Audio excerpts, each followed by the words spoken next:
Chair Denbrough and committee. I am Thompson Morrison. I am the CEO of a software company called Fuse Insight. I am also the board member of the TAO, the Technology Association of Oregon. I also am the president of TAO's Technology Education Foundation called TechStart. But of all those hats, the most important hat that I wear is as a parent, and a parent with children in the high schools here in Oregon. So last October, I was asked to come in front of the high school that where my daughter is at, Franklin High School, and to present to the seniors in the career day.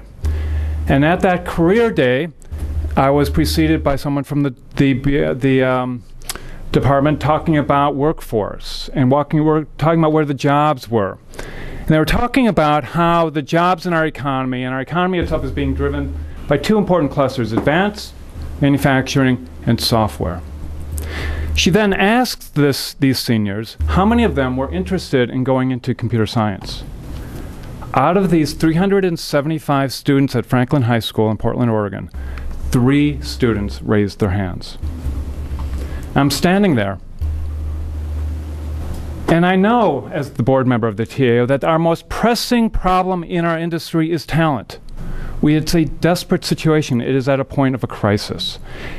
We have had to institute ways to find new mechanisms to bring talent to our industry because we do not have enough people here. We have open recs by the hundreds.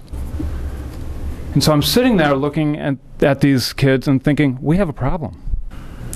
So as I stand before them, I began to ask them, I said, who has a smartphone? Who surfs the web? Who has ever played a video game? And they're all nodding their heads. I'm saying, yes, of course. This is really interesting stuff. This is cool. And in fact, the digital technologies is transforming every single industry, from farming, food processing, to medicine, to manufacturing. And that if you are not digitally literate in tomorrow's economy, and in fact today's economy, you are going to fall behind, desperately behind. Digital literacy is essential in any career you go into. And at the end of that, a senior raised his hand. And he said, Mr. Morrison, we understand that. We really do. We're graduating in 6 months. What have you done to prepare us for that new world? And these are kids I've known since they were in diapers. And I said, you know, you're right. We have failed. So I began throwing out an idea to them. What would happen if we took all the resources of the Technology Association, our 300 plus companies, out of that pulled mentors, began to create those after-school programs where you could actually work on projects that were fun, interesting, and you could see the people who are doing this amazing work. How many of you guys would be interested in doing that? 60 or 70 of those kids raised their hands. And I said, yeah. Okay.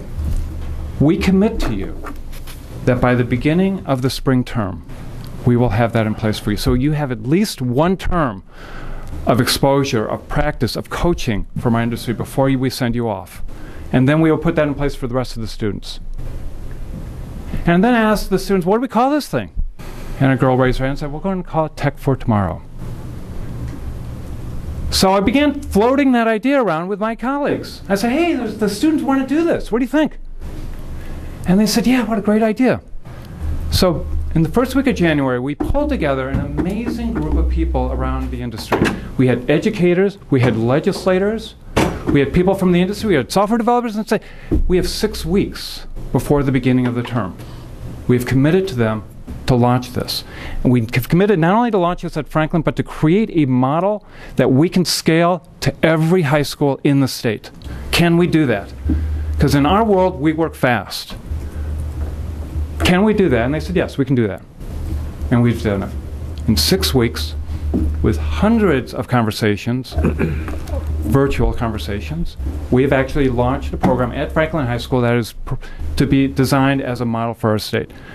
Bringing together the expertise of Hillsborough High with Don Domes, bringing together expertise from the legislative world with Representative Harker, pulling together expertise from the industry, saying we can do this.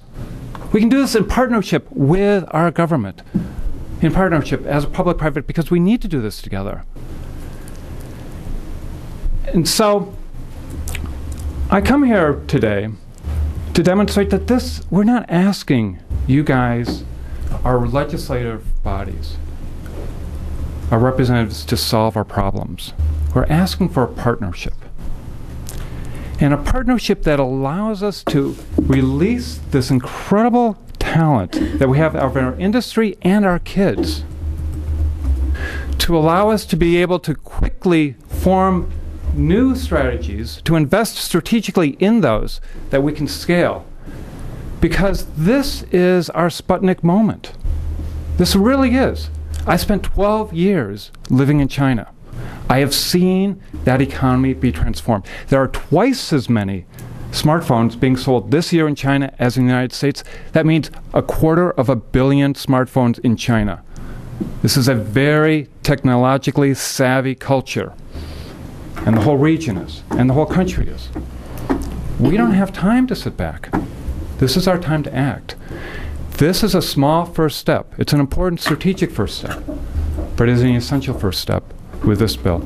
So thank you very much.